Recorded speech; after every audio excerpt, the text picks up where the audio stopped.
Cinema squad மெம்பர்ஸ்களுக்கு வணக்கம். இன்றைக்கி நம்ம ரிவ்யூவில் டிஸ்கஷனில் பார்க்க போகிற படம் என்னென்னா ரெட்ரோ படம் 2 பேருமே பார்த்துட்டு வந்தாச்சு. படம் எப்படி இருக்குது அப்படிங்கிறத பற்றி பேசுவோம். எல்லாருக்கும் வணக்கம். ரெட்ரோ ஆஸ் யூஷுவல் வந்து பார்த்தீங்கன்னா ஒரு ஃபேமிலி ஆடியன்ஸ்க்கான ஒரு ட்ரீட் தான் சொல்ல முடியும். கார்த்திக் சுப்ராஜோட பிளாக் பஸ்டர்னு சொல்லிக்கலாம். ஆனால் வந்து சின்ன சின்ன லேக் இருக்குது. ஓவராலாக பார்க்கும்போது சூர்யாவுக்கு ஒரு கம்பேக் மூவி. சூர்யாவோட ஆக்டிங் பார்த்தீங்கன்னா ஆஸ் யூஷுவல் அவர் பின்னி பெடலத்தால் சொல்லணும். லைக் சென்டிமெண்ட்டாக இருக்கட்டும், ஆக்ஷன் சீக்வன்ஸாக இருக்கட்டும், ப்ளஸ் வந்து பார்த்தீங்கன்னா ரொமான்டிக் சீன்ஸாக இருக்கட்டும், ஆஸ் யூஷுவல் அவர் பண்ணிகிட்ருக்காரு. அடுத்து வந்து பார்த்திங்கன்னா படத்தோட செகண்ட் ஹீரோன்னு சொல்லலாம் சந்தோஷ் நாராயணன். அவரோட மியூசிக்கு ஃபஸ்ட் ஹாஃபில் நொறுக்கி எடுத்துட்டாருன்னே சொல்லலாம். அடுத்து வந்து பார்த்திங்கன்னா நாசர் சார் அண்ட் வந்து ஜெயராம் சார், அவங்களும் அவங்களோட ரோல் பர்ஃபெக்டாக பண்ணிட்டாங்க. எந்த ஒரு எதுவுமே யாரோட நெகட்டிவ் ஷேட்ஸும் சொல்ல முடியாது. ஆஸ் யூஷுவல் சூப்பராக இருக்குது படம். ஃபேமிலி ஆடியன்ஸ் வந்து என்ஜாய் பண்ணி பாருங்கள். தேங்க்யூ. ஆக்சுவலி என்னென்னா எனக்கு படம் பிடிக்கல மீன்ஸ் அதான் ஃபஸ்ட் ஹாஃப் சூப்பராகவே இருந்துச்சு. சாங் நல்லா இருந்துச்சு. சாங் கொண்டு போன விதம் நல்லா இருந்துச்சு. எனக்கு படத்தில் எனக்கு ஹோல்சமாக எனக்கு ஸ்கிரிப்டாக படம் பிடிக்கல.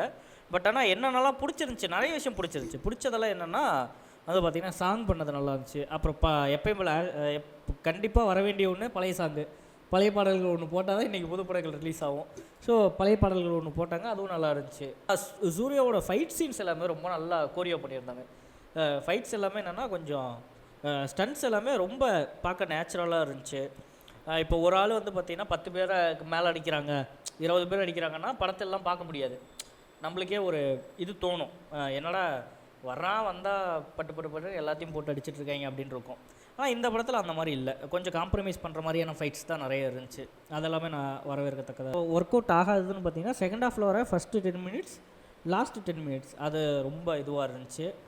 அப்புறம் சூர்யாவோட லுக்ஸ் எல்லாமே ரொம்ப சூப்பராகவே இருந்துச்சு. அதை தாண்டி பார்த்தீங்கன்னா ஒரு 2-3 சீன்ஸ்லாம் பார்த்தீங்கன்னா ஆக்ஷனுக்கு இங்கே வந்து ரெஃபரன்ஸ் பண்ண அந்த மாதிரியும் இருந்துச்சு. ஏன்னா லுக் வைஸ் பார்த்தோன்னா அவரோட பாடி லாங்குவேஜ், அவர் சிக்னேச்சர் ஸ்டெப்பாக ஒரு சில ஃபைட் சீன்லாம் வைப்பார். அந்த மாதிரியும் ரீக்ரியேட் பண்ணுற மாதிரி இருந்துச்சு. அது வந்து இது அவர் வந்து அவர் காப்பி பண்ணலாம்னு சொல்ல வரல, ஆனால் அதோட அது சேம் கம்பேரிட்டிவில் தான் இருக்குது. டைட்டில் கார்டு சொல்லப்போனால் டைட்டில் கார்டு கிடையாது. டைட்டில் கார்டுக்கு முன்னாடி இதுக்கப்புறம் வருமே அந்த எல்லாத்தோட பேர் வரும்ல, அப்போ போட்டிருந்த டைட்டில் கார்டு சூர்யாவோட டைட்டில் கார்டு, அது நல்லா இருந்துச்சு. மற்றபடி பாட்டு ஓகேவாக இருந்துச்சு. ரொம்ப எக்ஸாஜரேட்டாக நிறைய இருந்துச்சு. அதே மாதிரி என்னென்னா வில்லன் எனக்கு சுத்தமாக ஒர்க் அவுட் ஆகலை. வில்லனை பார்த்தா ஒரு மாதிரி எப்படி சொல்கிறது, நேராக போய் நம்மளே போய் அடிச்சு போடலாம் அப்படிங்கிற அளவுக்கு வில்லன் இருந்துச்சு. ஆனால் வில்லனோட கேரக்டர் என்னென்னா அதான் ஒரு எரிச்சல் ஊட்டுற கேரக்டரு. அந்த வேலையை அந்த மாதிரி தான் இருந்துச்சு. என்ன அவர் பண்ணுறது எரிச்சலாக இல்லை, அவர் பார்த்தாலே எரிச்சலாக இருந்துச்சு. மற்றபடிலாம் ஒன்றும் கிடையாது. அதில் நாசர் பண்ணியிருப்பார். நாசருக்கான அவரும் வந்து பார்த்திங்கன்னா நெகட்டிவ் ஷேடு தான் கொடுத்துருந்தாங்க. அவரோட நெகட்டிவ் ஷேடு ஒர்க் அவுட் ஆச்சு. அப்புறம் இவர் ஜெயராம் அவரோட போர்ஷன்ஸ் சூப்பராக இருந்துச்சு. படத்தில் காமெடின்னு பெரிய அளவுக்கு ஒர்க் அவுட் ஆகிற காமெடிஸ் எதுவுமே கிடையாது. ஆனால் இருந்து கொஞ்சம் நெஞ்ச காமெடிஸ் நல்லா ஒர்க் அவுட் ஆச்சு. ஹீரோயினை பற்றி பேசவே இல்லை நீங்கள். விஷுவல் தான் அவங்களோட போர்ஷன் வந்து பார்த்தீங்கன்னா சாங்ஸ் மட்டும்தான்.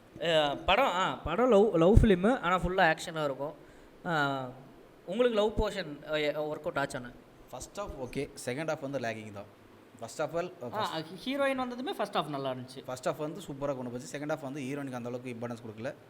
அது வந்து கொஞ்சம் லேகிங் தான். மற்றபடி ஓகே. அதே மாதிரி என்னென்னா செட் ஒர்க்குண்ணே எல்லா செட்டுமே என்னென்னா இப்போ அந்த சண்டை போகிறதுக்கு அந்த ஃபைட் செட்டாக இருக்கட்டும், எல்லா ஒரு படத்தில் என்ன சொல்ல வரணும், அது எல்லாவோட ரியலிஸ்டிக்காக தான் இருந்துச்சு. வந்து பார்த்தீங்கன்னா ஃப்ளாஷ்பேக் போர்ஷனும் அது வந்து கொரியோகிராஃபி சூப்பராக பண்ணியிருக்காங்க. எதுவும் அந்த ஒரு விஷயத்தில் இல்லை, டைமிங் மட்டும் தான் அந்த அடுத்தடுத்து நெக்ஸ்ட் கொண்டு போகிறது மட்டும் தான். எனக்கு அதான் இருக்கிறதுல எது டிஃபால்ட்டாக அடி விழுந்துச்சுன்னா ஒன்று கனெக்ட் ஆகிற விஷயத்தில் தான் வந்து பார்த்திங்கன்னா பிரச்சனையாக இருந்துச்சு. தவிர தனித்தனியான சீன்ஸாக பார்க்கும்போது ரொம்ப நல்லா தான் இருந்துச்சு. அது வந்து சூர்யா சாரோட ஆடியன்ஸ் எல்லாமே காமன் ஆடியன்ஸாக இருந்து பார்க்கும்போது தான் நம்மளுடைய வந்து இவ்வளோ மைனஸ் தெரியும். ஓவராலாக சூர்யா சார் ஃபேன் பேஸாக போய் பார்த்தாங்கன்னா ப்ளஸ் வந்து ஃபேமிலி ஆடியன்ஸாக போனாங்கன்னா இந்த நெகட்டிவிட்டிஸாக தெரியாது. ஓவராலாக இம்ப்ளிமெண்ட்டாக ஒரு என்டர்டைன் ஃபிலிமாக வந்துடும், பிளாக் பஸ்டராக வந்துடும். ஃபஸ்ட் ஹாஃப் வந்து சூப்பராக இருக்குது, செகண்ட் ஹாஃப் வந்து லாகிங்காக போகும். ஓகே. ஆஃப்டர் சிங்கம் 3 வந்து பார்த்தீங்கன்னா சூர்யா சாருக்கு வந்து ஒரு ரீச் கொடுக்குற படமாக தான் இருக்கும். கங்கோ எக்ஸ்பெக்ட் பண்ணாங்க, அது எவ்வளோ எக்ஸ்பெக்ட் பண்ணாங்களோ அவ்வளோ வந்து டிசாஸ்டர் பண்ணி விட்டாங்க. இப்போ வந்து பார்த்தீங்கன்னா இந்த படம் ஓரளவுக்கு பேசப்படும், ஃபேமிலி ஆடியன்ஸ் பேசப்பட்டோம்னா அது ஒரு பிளாக் பஸ்டர் ஹிட்டுக்கு கொண்டு வந்துடும். அதுக்கடுத்து பார்த்தீங்கன்னா சென்ட்ரலில் வந்து சூரிய ரிப்போர்ட்டரும் ப்ளஸ் ஜெய்பீம் வந்துச்சு. அது வந்து ஹாட் ஸ்டார் வந்து அந்த இதில் நெட்ஃப்ளிக்ஸ் வந்து வந்துருச்சு. ஸோ அது வந்து ஓடிடி பிளாட்ஃபார்ம்லேயே அது ட்ராவல் ஆகி போயிடுச்சு அப்படியே. ஸோ இது வந்து பார்த்தீங்கன்னா ஓடிடியில் ரிலீஸ் ஆகும்போது இது வந்து பெரிய ஒரு தேட்டரிக்கல் ஹிட்டாக வரல. இது வந்து இந்த படம் கண்டிப்பாக ஹிட் ஆகும். இதில் இந்த படத்தில் தேட்ரிக்கல் மூமெண்ட் நிறைய ஒர்க் அவுட் ஆச்சு. அதான் மாசாக நிறைய சவுண்ட்ஸ் நாங்கள் கேட்டுக்கிட்டே இருந்தோம். அது எல்லாமே நல்லா இருந்துச்சு. மற்றபடி ஓவராலாக என்னென்னா எனக்கு வந்து பார்த்தீங்கன்னா உங்களுக்கு பாயிண்ட்ஸ் கொடுக்கணும்னா எவ்வளோ கொடுப்பீங்க? 10 out of 8.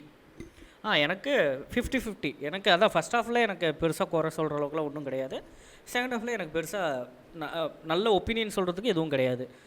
சூர்யா சாரோட லுக்கு, செட் ஒர்க்ஸு இதெல்லாமே நல்லா ஒர்க் அவுட் ஆகிடுச்சு. அதெல்லாமே வரவேற்கத்தக்கது. எனக்கு வந்து பார்த்திங்கன்னா 5 out of 5. அதே மாதிரி என்னென்னா நான் ரொம்ப முக்கியமான ஒரு விஷயம் சொல்லணும். எனக்கு வந்து பார்த்திங்கன்னா டிக்கெட் ஸ்பான்சர் பண்ணதே என்னென்னா சூர்யா ஃபேன்ஸ் தான். அவங்க ரிவ்யூலாம் சொல்லும் போது நான் போய் சொல்கிறேன் படம் பிடிக்கல, எனக்கு பிடிக்கலன்னு நான் இப்போ சொல்லும் போது என்னென்னா யாருமே வந்து பார்த்திங்கன்னா ஏன் இப்படிலாம் சொல்லக்கூடாது, உங்களுக்கு நாங்கள் தானே இதெல்லாம் பண்ணுறோம், இல்லை நாங்கள் தானே உங்களுக்கு ரிவ்யூ தரோம் அப்படிலாம் சொல்லாமல் தலைவர் உங்களுக்கு என்ன தோணுதோ அதை நேர்மையாக சொல்லுங்கள் அப்படின்றாங்க. சூர்யா சென்ஸ் நம்ம இன்னொரு வீடியோ போட போகிறோம் பப்ளிக் ரிவ்யூ. அதுலேயுமே என்னென்னா நிறைய பேர் கொந்தளிச்சிருப்பாங்க. லிட்டரலி என்னென்னா நெகட்டிவ் ரிவ்யூ வேணாம்னு சொல்கிறது அவங்க தெளிவாக சொன்னாங்க.